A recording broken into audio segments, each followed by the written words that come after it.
Аймгийн засаг даргын 6 дугаар сарын 20-ны өдрийн захирамжаар ардын хувьсгалын 95 жилийн ой үндэсний их баяр наадмыг дарханчуудад 7 дугаар сарын 18-наас 20-ны өдрүүдэд тэмдэглэн өнгөрүүлнэ.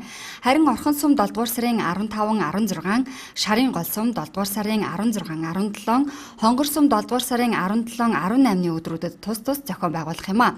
Баяр наадмын комиссийн даргаар аймгийн засаг даргын орлогч Эрдэнэ 2, комиссийн орлогч даргаар аймгийн засаг даргын тамгын газрын дарга Сүхбаатар нар томилогдсон байна.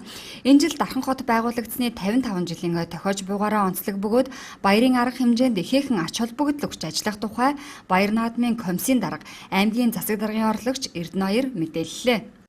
Ардын хувьсгалын 95 жилийн Дархан хот байгуулагдсны 55 жилийн үндэсний их баяр наадам маань энэ жил 7 сарын 18-наас 20-ны өдөр тэмдэглэн өнгөрүүлэхээр аймгийн засаг даргын захирамж болсон байна. За энэ жилийн хувьд бол Монгол Улсын засгийн газраас бас бүх аймагуудын баяр наадмыг ассемтой холбогдуулан 7 сарын 18-наас хойш зохион байгуулах юм чиглэл өгсөн. Үүний дагуу Дархан хот маань бас баяр наадмын энэ зохион байгуулж байна. За баяр наадмын 18-ны өдөр бол одоо хурдан мөрний уралдаанаар эхэлнэ. Ингээд 19-нд бол баяр наадмын маань үндсэн үйл ажиллагаанууд баяр наадмын нээлттэй үйл ажиллагаа болно.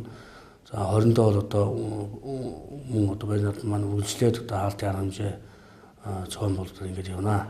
За энэ жилийн хувьд бол баяр наадмын хувьд арай онцлог өмнөх жилүүдээс Дархан хотын маань 55 жилийн тохиож байна.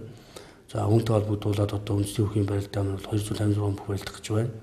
Мөн одоо хурдан мордын уралдаан бас өмнөх жилүүдээс онцлог нэг юм бол одоо шилмэл шин цагийн адуунууд тусдаа уралдахаар бас ингээд уяаст маань санал хүсэл тавьж байгаа. За хэрвээ нөхцөл байдлыг судалж үзээд хангалттай тооны морд уралдахаар болвол бас энэ хүү одоо цэвэр цусны өдрийн адуунуудыг бас мордыг уралдуулахаар асуудал бас яригдаад ингэ явж байна. Ийхүү хүннээ үеэс улбаатай морь бүх сурыг багтаасан 93 наадмын томоохон арга хэмжээнүүд зохион байгуулагдахаас гадна шагаан харвай, ёслол хүндэтгэлийн үйл ажиллагаа зохион байгуулах ажлын хэсэг, худалдаа үйлчилгээ хариуцсан ажлын хэсэг, хэв журам хариуцсан ажлын хэсэг, тогтчлолт реклам чимэглэл хариуцсан ажлын хэсэг, үйлчилгээ хариуцсан ажлын хэсэг зэрэг 8 ажлын хэсэг байгуулагдан бэлтгэл ажилд ороод байна. Мөн дээрх ажлын хүрээнд 7 дугаар сарын 18-ны өдрийн 15 цагт залуучууд театрын их танхимд ардын хувьсгалын 95 жилийн ой, Дархан хотын 55 жилийн ой үндэсний их баяр наадамд зориулсан баярын хурал болно.